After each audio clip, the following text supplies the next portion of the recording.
안녕하십니까. 세상 읽어주는 남자 이상훈입니다. 오늘은 삼성 2나노 AP에 대해서 말씀드리겠습니다.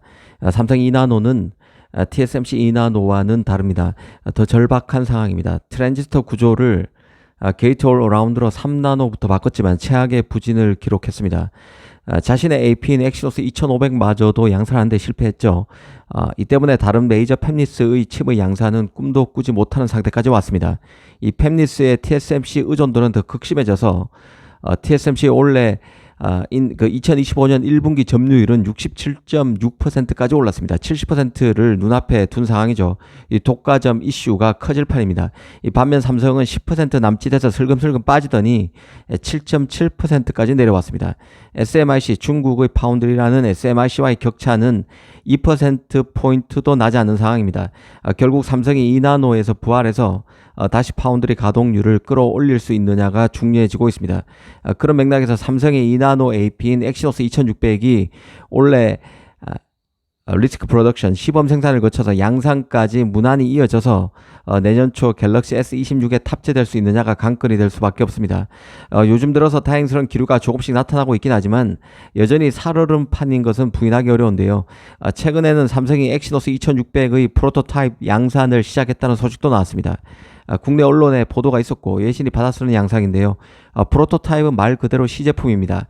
삼성 2나노가 연착륙한다면 프로토타입에 이어서 양산 직전 단계인 시범 생산을 거쳐서 양산으로 가야 할 것입니다.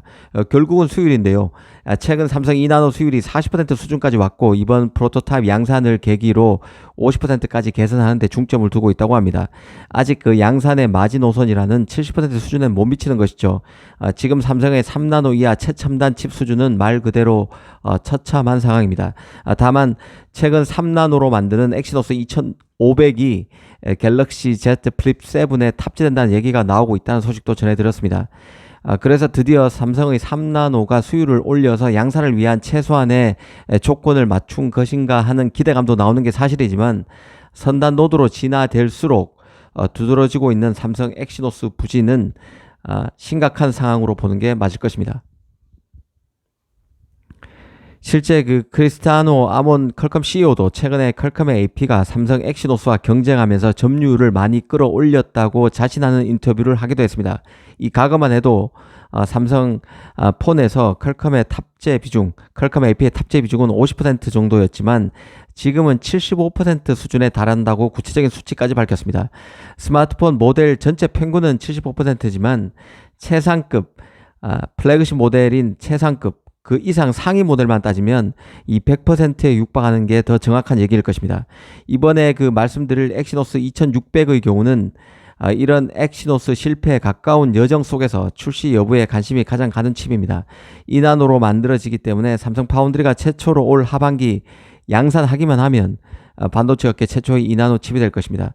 성공한다면 퀄컴 등의 삼성 2나노 공정에 대한 관심도 커질 수 있습니다. 이런 확실한 지렛대가 있음에도 그간 이를 잘 못 살렸다는 얘기는 그만큼 최첨단 칩의 설계와 양산이 어려운 일이란 걸 짐작하게 만듭니다.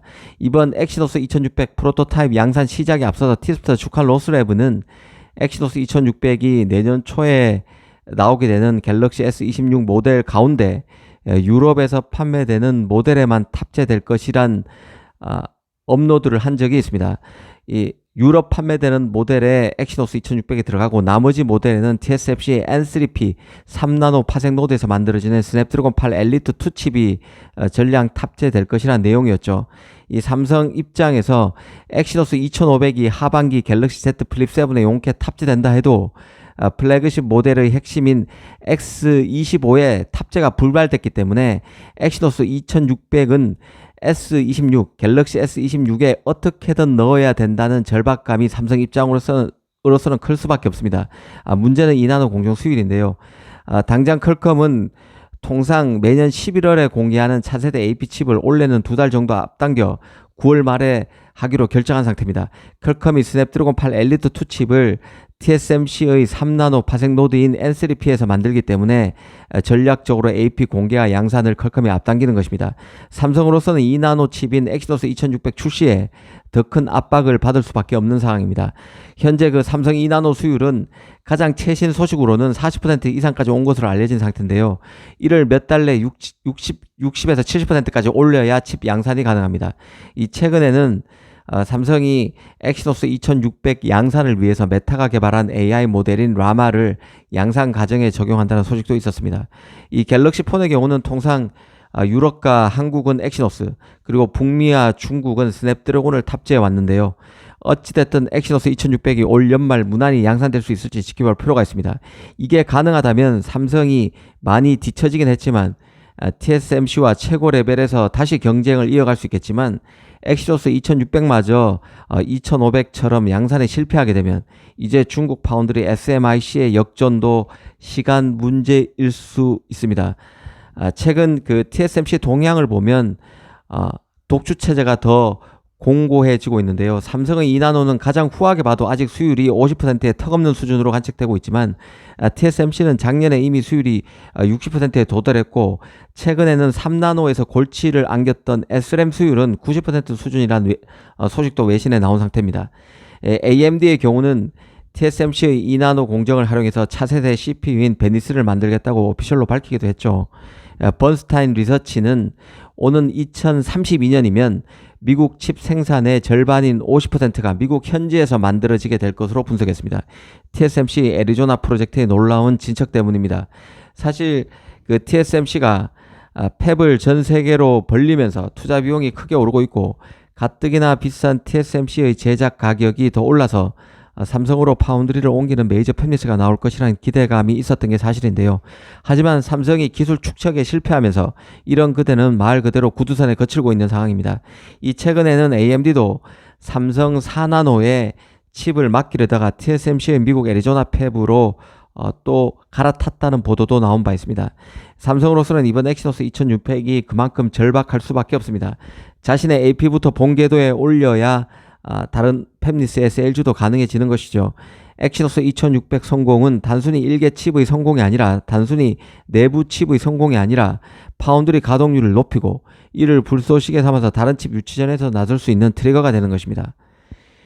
이와 관련해서 퀄컴도 삼성 2나노 파운드리에 스냅드래곤 8 엘리트 2 칩 생산을 일부 맡기기 위해서 생산 세부 내용을 조율하고 있다는 소식도 나온 적이 있긴 합니다.